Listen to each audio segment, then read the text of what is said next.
content Jésus. Nous pas là à cause n'importe qui affaire, nous là à cause simplement, moi là simplement à cause de mon content Jésus. Moi là ce matin, à cause de mon content Jésus, mon content, mon rédempteur, mon sauveur, celui qui me sauve moi. Et mon content, continue de mettre moi là, mon contempler son nom. Amen, amen, amen, amen. Et me remercie chaque jour pour toute bénédiction, pour toute grâce. Et nous pouvons vivre par grâce. Et nous allons privilégier. Nous allons dire spécial. Nous allons dire choisir, nous allons dire aider. Alléluia, pas tant de. Dieu nous va privilégier. Amen, amen, amen, amen. Pas tout le monde qui est assise, qui est capable de s'asseoir, oublié dans le royaume de Dieu. Nous allons privilégier Dieu, pas tant de. Nous allons dire élu, choisi, alléluia. Nous allons dire qui est mené par Dieu, établi par Dieu. Amen. Et planté, moi le dire, dans le royaume de Dieu, dans le courant d'eau. Amen, amen. Laissez-nous applaudir encore une fois.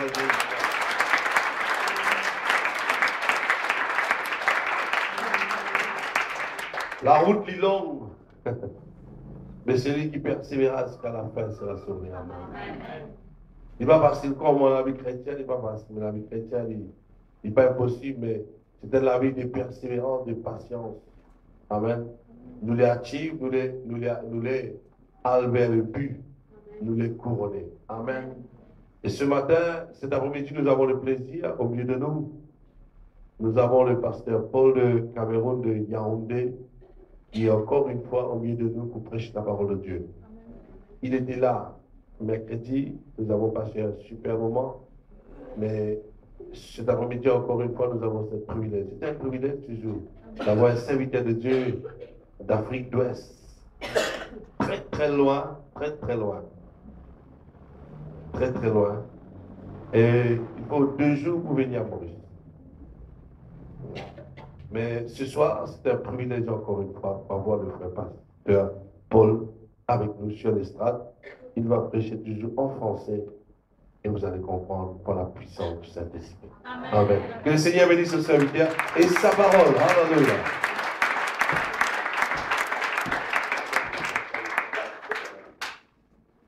Amen. Amen. Je salue tout le peuple de Dieu de Moka. C'est Moka.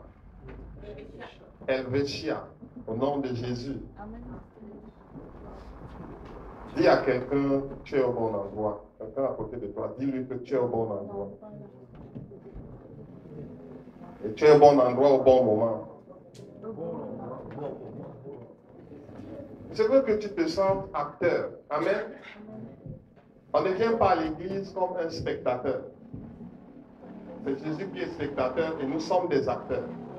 On ne vient pas admirer les autres, mais chacun vient participer, chacun vient contribuer. Amen.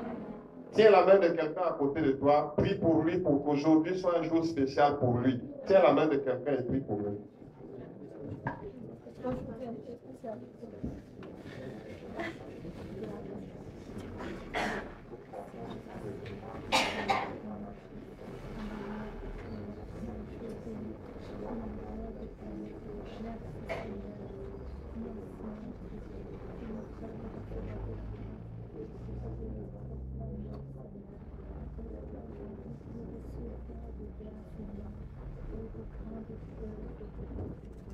Amen. Pour ceux qui n'étaient pas là mercredi, je vais prendre rapidement en 3 minutes, faire un rappel de ce que nous avons fait mercredi. Mercredi, nous avons parlé du prochain, à travers le livre de Luc au chapitre 10, du verset 25 à la fin du paragraphe. Nous avons vu comment Jésus, à travers une histoire, a défini ce que c'est que le prochain. Et nous avons compris que le prochain n'est pas celui qui habite à côté de toi.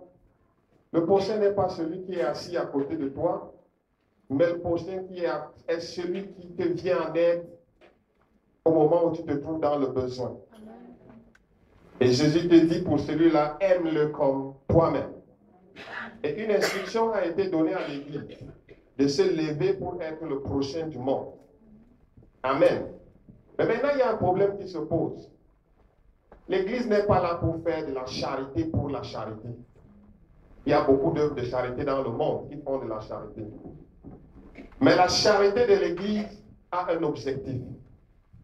Derrière cette charité, nous allons pêcher les âmes pour les ramener vers le Seigneur. Amen. Nous ne devons pas nous lever seulement pour distribuer tous nos biens, tout notre argent, mais nous faisons cela avec un objectif. Lorsque je viens avec un don, je ne viens pas pour venir. Le don, c'est après, la parole est devant. Amen. C'est ça la mission de notre charité. Sinon, nous allons être comme toutes les œuvres de charité. Et il y en a même qui ne glorifient pas le Seigneur, qui font la charité. Je ne les cite pas, mais vous les connaissez. Il y en a un peu partout dans le monde. Mais ce matin, cet après-midi, nous allons voir à la lumière de l'Écriture comment nous lever pour sortir.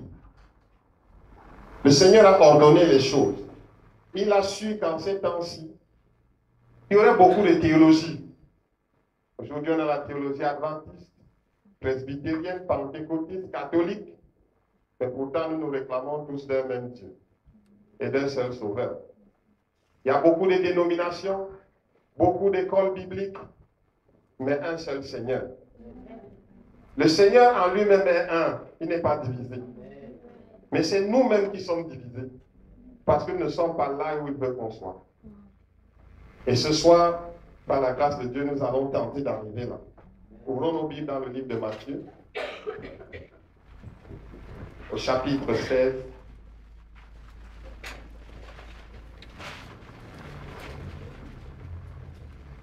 Et nous allons lire du verset 13 au verset 19. Matthieu chapitre 16, verset 13 au verset 19. Si quelqu'un est à la page, il peut lire pour le reste.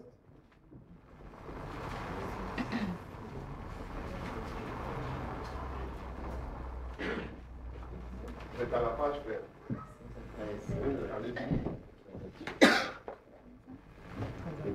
Jésus sur les territoires de Césarée et de Philippe, opinions diverses sur les tristes confessions de Pierre.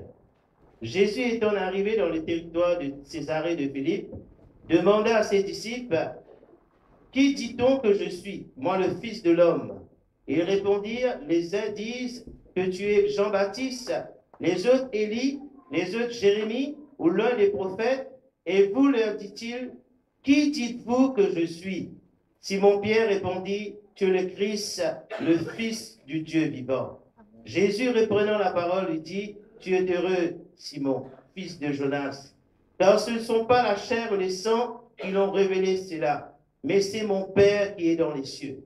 Et moi je te dis que tu es Pierre, et que sur cette pierre je bâtirai mon église, et que les portes du séjour de mort ne prévaudront point contre elle. Je te donnerai les clés du royaume des cieux. Ce que tu liras sur la terre sera lié dans les cieux, et ce que tu délieras sur la terre sera délié dans les cieux. Amen. Amen. Parce que Pierre serait mort à Rome, et parce qu'on a mal compris cette portion de l'Écriture, on a fait de Rome la capitale spirituelle du monde. Ce n'est pas vrai. Jésus est arrivé sur le territoire de Tyr, de Césarée de Philippe. Il pose cette question à ses disciples. Comme il pouvait être ici cet après-midi, il nous pose la question. Selon vous, qu'est-ce que les gens disent de moi? C'est ça la première question. Quelle est l'opinion des gens à mon sujet? Qu'est-ce que les gens disent? Certains des disciples vont lui dire, les gens de Cupide disent que tu es Élie. Les gens de Port lui disent que tu es Jérémie. Les gens de Henrietta disent que tu es ainsi de suite. Donc,